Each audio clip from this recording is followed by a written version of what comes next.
International society for Krishna consciousness ওরফে ISKCON Krishnanagar নবদ্বীপের অন্তর্ভুক্ত মায়াপুরে তৈরি হচ্ছে ইসকনের নতুন চন্দ্রোদয় মন্দির, যা কিনা হতে চলেছে পৃথিবীর বৃহত্তম হিন্দু মন্দির। এই মন্দিরের উপরাংশ ডোমাকৃতি এবং এটিও পৃথিবীর বৃহত্তম ডোম স্ট্রাকচার হতে চলেছে। আজকের এই ভিডিওয়ে থাকবে ইসকনের মন্দির সহ মায়াপুর ভ্রমণের সমস্ত ডিটেলস, কিভাবে পৌঁছবেন, কোথায় থাকবেন, ঠাকুর দর্শনের সময়, মহাপ্রসাদ সংগ্রহের ডিটেলস, মায়াপুরে এছাড়া আর কোথায় কোথায় ঘুরতে পারেন, এরকম সমস্ত খুঁটিনাটি তথ্য থাকবে এই ছোট্ট ভিডিওয়ে। তাই ভিডিওটা দেখুন একদম শেষ পর্যন্ত। টুইন ব্রাদার্স এন্টারটেনমেন্টে আপনাদের সকলকে স্বাগত জানাই। এখন সকাল 5:30 ভোরবেলা। হঠাৎ করেই প্ল্যান হলো আমরা মায়াপুর যাব এবং শনিবার দিন, তাই বেরিয়ে পড়লাম। আমরা যাচ্ছি বাই রোডে গাড়ি করে। এই ভিডিওতে থাকবে সমস্ত ডিটেলস, ওখানে গিয়ে কিভাবে মহাপ্রসাদ পাবো, কীরকম সময়ে দেওয়া হয়, কুপন কোথা থেকে কাটা হবে, সমস্ত ডিটেলস থাকবে। তার সঙ্গে থাকবে যদি যারা তোমরা ট্রেনে যেতে চাইছো তারা কিভাবে যাবে এবং সময় কিভাবে, কোথা থেকে কোথায় যাওয়া হবে, কটায় মন্দির খোলে, সমস্ত ডিটেলস থাকবে এই ব্লগে। তাই স্কিপ না করে ভিডিও দেখো একদম শেষ অবধি, সঙ্গে থাকো। চলো প্রথমেই বলি কিভাবে যাবেন। আপনি যদি শিয়ালদা থেকে যেতে চান তাহলে শিয়ালদা থেকে কৃষ্ণনগর যাবার যে কোনো লোকাল ট্রেন ধরে পৌঁছে যান কৃষ্ণনগর স্টেশন মাত্র 25 টাকায়। তারপর কৃষ্ণনগর স্টেশন থেকে 30 টাকা দিয়ে অটো করে পৌঁছে যান স্বরূপগঞ্জ ঘাট। স্বরূপগঞ্জ ঘাট থেকে নৌকা করে পৌঁছে যান মায়াপুর ঘাট মাত্র 3 টাকায়। আর আপনি যদি হাওড়া থেকে যেতে চান তাহলে হাওড়া থেকে কাটোয়া লোকাল ধরে পৌঁছে যান নবদ্বীপ স্টেশন, সেটাও কিন্তু মাত্র মাথাপিছু 25 টাকার টিকিট। তারপর নবদ্বীপ স্টেশন থেকে নবদ্বীপ ঘাট বাসে বা অটোতে, সেটাও 25 টাকা। তারপরে নবদ্বীপ ঘাট থেকে নৌকা করে পৌঁছে যান মায়াপুর ঘাট, নৌকায় লাগবে মাথাপিছু 8 টাকা। জলঙ্গি নদীর ধারে এই মায়াপুর ঘাটে নামার পরেই আপনি দেখতে পারবেন প্রচুর হোটেল এবং থাকার জায়গা। এবার আসি কোথায় থাকবেন। আপনি দুরকমভাবে থাকতে পারেন। এক, আপনি ইসকন মন্দির ক্যাম্পাসেই বিভিন্ন ভবন রয়েছে সেখানে থাকতে পারেন, অথবা আপনি মন্দির চত্বরের বাইরে বহু হোটেল রয়েছে সেখানেও থাকতে পারেন। যদি মন্দিরের বাইরে থাকতে চান তাহলে রয়েছে প্রচুর হোটেলের অপশন। আপনার পছন্দ মতো একটা হোটেল নিয়ে সেখানে থাকতে পারেন, তাও কিছু হোটেলের নম্বর দেওয়া রইল। আর আপনি যদি মন্দির চত্বরে থাকতে চান তাহলে রয়েছে প্রচুর ভবন, যেমন গদা ভবন, চক্র ভবন, গীতা ভবন, চৈতন্য ভবন, আরও অনেক।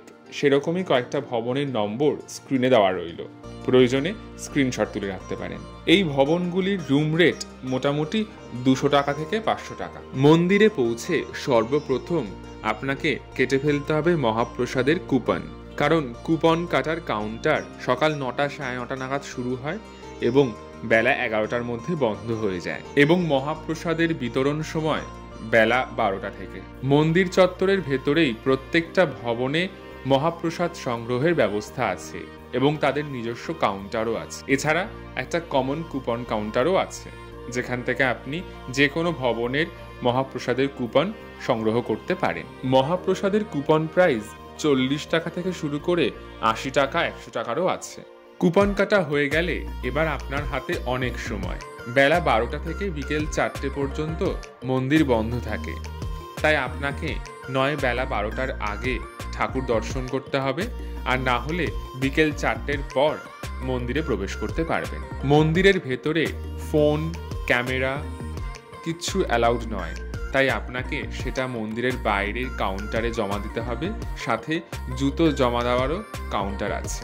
ঠাকুর দর্শন করে চট করে ঘুরে নিন মন্দির চত্বরেরই আরও কয়েকটি জায়গা, যেমন ইসকন মিউজিয়াম, শ্রীলা প্রভুপাদ ভজন কুটির, 360 ডিগ্রি ফুল ডোম থিয়েটার, গোশালা। জায়গাগুলি পরিদর্শন করতে করতে সময় যখন 12টা 12:30 তখন কুপন নিয়ে চলে যান আপনার সেই ভবনটিতে যেখানে আপনার মহাপ্রসাদের কুপন কাটা। আমরা কেটেছিলাম গদা ভবনের কুপন। ভেতরে ঢুকে দেখি এলাহি ব্যাপার, মাটিতে রয়েছে ঢালাও বসার জায়গা এবং সাথে খাবার প্লেট রাখার মতনও একটা বেদি। আর যারা বয়স্ক তাদের জন্য রয়েছে চেয়ার টেবিলের ব্যবস্থা। সোজা চলে গেলাম বুফে কাউন্টারের দিকে। খাবার থালায় একে একে পড়ে গেল ভাত, ডাল, সবজি, দুটো রুটি, পনিরের ঝোল আর পায়েস। আপনি যতবার ইচ্ছা ততবারই খাবার নিতে পারেন, পেট ভরে খেতে পারবেন। মহাপ্রসাদ গ্রহণের পর আর সময় নষ্ট না করে আপনি বেরিয়ে পড়ুন মন্দিরের বাইরে মায়াপুর ভ্রমণে। মন্দিরের বাইরেই রয়েছে প্রচুর অটো। মোটামুটি 400 টাকা দিয়ে 2 ঘন্টায় আপনি দেখে নিতে পারবেন প্রায় 8টি জায়গা, যার মধ্যে রয়েছে বল্লাল ঢিপি, শ্রী চৈতন্য মঠ অর্থাৎ নিমাইয়ের মাসির বাড়ি, অদ্বৈত ভবন অর্থাৎ গদাধর অঙ্গন, শ্রী চৈতন্য মহাপ্রভুর জন্মস্থান, শ্রীবাস অঙ্গন, সন্ত গোস্বামী গৌড়ীয় মঠ, চাঁদ কাজী সমাধি, এরকম বিভিন্ন জায়গা। এই সমস্ত স্পট দেখতে দেখতে আপনার বিকেল 4:30-5টা বেজে যাবে। এবার মন্দিরে ফিরে হরির নাম গান কীর্তনে মেতে উঠুক আপনার সন্ধে।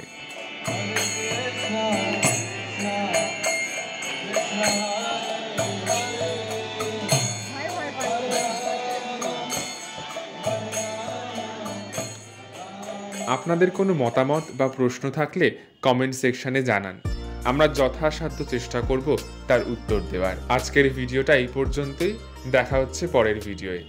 হরি বল।